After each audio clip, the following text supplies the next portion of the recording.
I didn't want to die. It sounds confusing. I didn't want to die. I just wanted the feeling to go. I just wanted that feeling to go.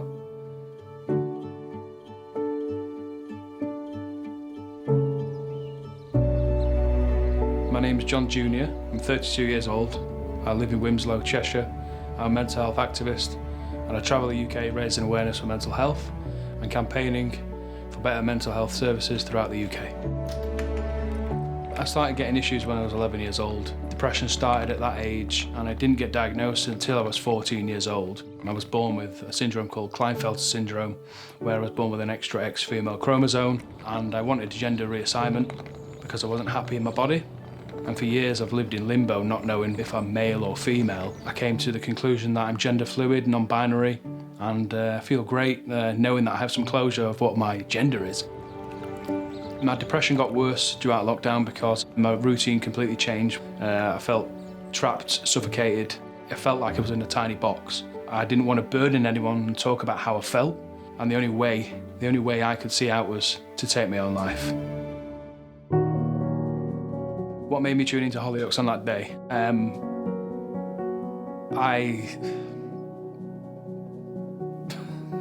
I don't know. I literally... If I hadn't seen that episode that day, I wouldn't be here now talking to you. I'd be dead. And I'm so thankful that I did watch it, because it saved my life. Leading up before I watched the episode of Hollyoaks, I was in bed and I was having panic attacks and anxious about what I was going to do, whether or not things were going to go correct or my mum was going to come in and find me, and I would have felt awful about that. But I didn't want to die. It sounds confusing. I didn't want to die. I just wanted the feeling to go.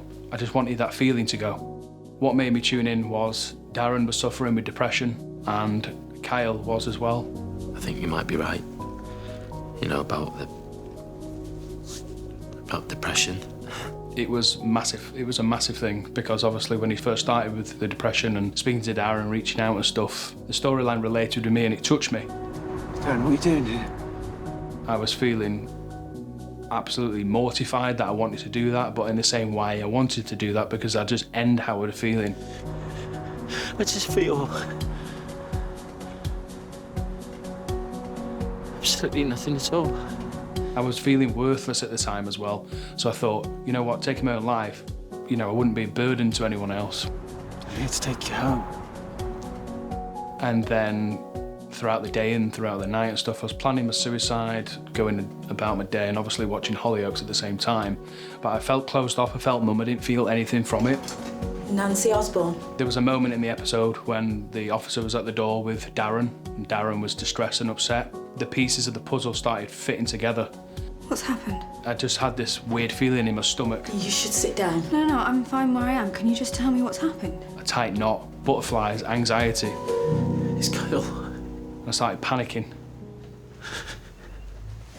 He's taken his own life. And then when Darren was speaking to Nancy, trying to calm her down, saying it's no mistake, I found him, he's gone. It's a mistake, it is a mistake, it's a mistake, this is a mistake. Nancy, listen to me, there's no mistake. Listen to me, listen to me, I found him, all right? I saw him. That's when I realised, what am I doing? No! He's gone. No! Just my mum finding me. It's just, thinking about that now, I could not do that to her. I could not do that to her. She already lost my dad 3 years ago, suddenly. Imagine losing a son. That is just, no. I realised that I've gone from this irrational mind to this wise mind. Like, I've come back to reality, I've grounded myself. So today I'm going to meet John Jr. I had the pleasure of meeting them on a Zoom call through a radio station. They rang in and told the radio station that Hollyoaks and the storyline I'd been a part of had saved their life. Now, that's a very powerful thing to hear. It's quite nerve-wracking, I won't lie, because it's such an important storyline, it's such an important journey. Well, hello. Hello. So if we go back to when the Hollyoaks episodes were aired, where were you? What headspace were you in?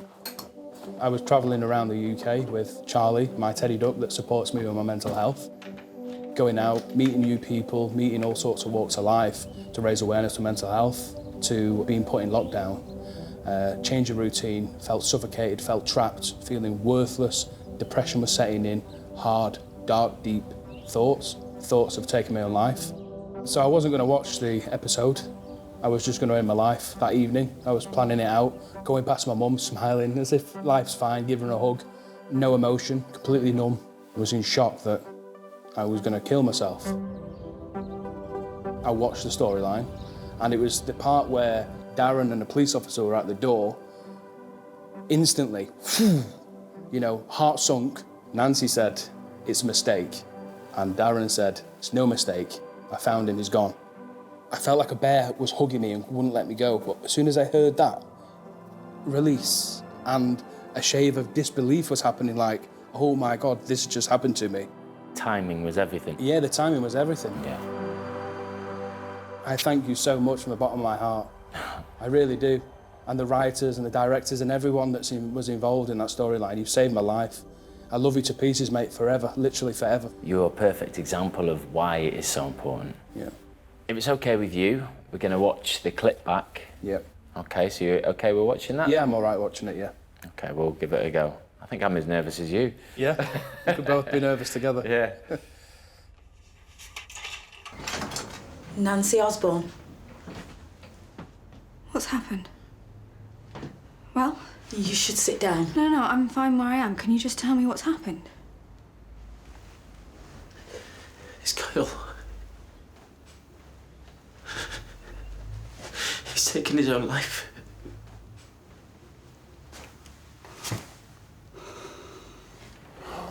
Sorry. You all right? Yeah, sorry, just get a bit emotional. Oh. Normally I'd hug you. Due to COVID, I can't touch you, but I can wave and go. No. Thank you, I'll wave back, thank you. Bring back a lot of emotion. It is. And take some deep breaths. Think about where you've come from since then. Going from all those dark thoughts that you must have been having, where your headspace was, to then literally flipping your world around and actually becoming a light for other people. I am. And it feels absolutely fantastic, mate. That's amazing. Yeah, it is amazing.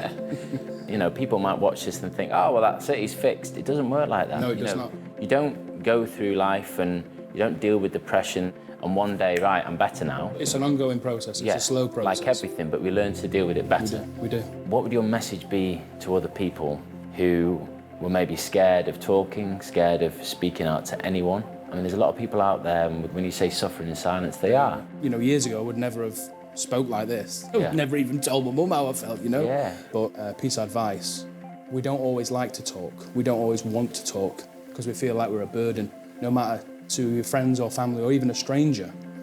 Writing down how you feel, bringing them emotions out will help you transport speaking to someone about how you feel.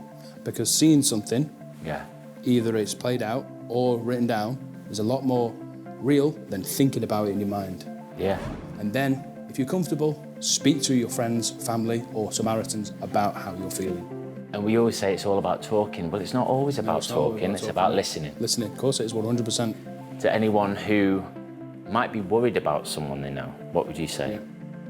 Reach out to them and talk to them. You don't have to be direct and say, oh, I think you're being depressed, or I think you're low in mood, or you're anxious. You can even say, I know somebody that shared their story online, like myself, or me, and give it a watch. Yeah. And people go, oh my gosh, I felt like that. And then it starts conversation. Well, what can I say apart from you are an incredible person. I love you. I love you too. And carry on making a difference. Carry on looking out for other people and looking out for yourself. Thank you. Working on a soap day to day, year after year, it's an incredible feeling when you meet someone face to face and you actually hear the real stories that are going on off screen. What's happened since the storyline is I felt better in myself, I feel like a new person, I feel absolutely incredible. I feel like I've had a second chance in life, a second chance to not just make my life a difference, but make other people's life a difference as well. You're not alone. Don't ever think you're a burden. I know when we're in that depressive state that we feel that the whole world doesn't want to hear our problems. But let me tell you something, the whole world does want to hear your problems. People do want to hear from you, and I want to hear from you. If you've been affected by any of the issues discussed, or you'd like any more information, please go to channel4.com/support.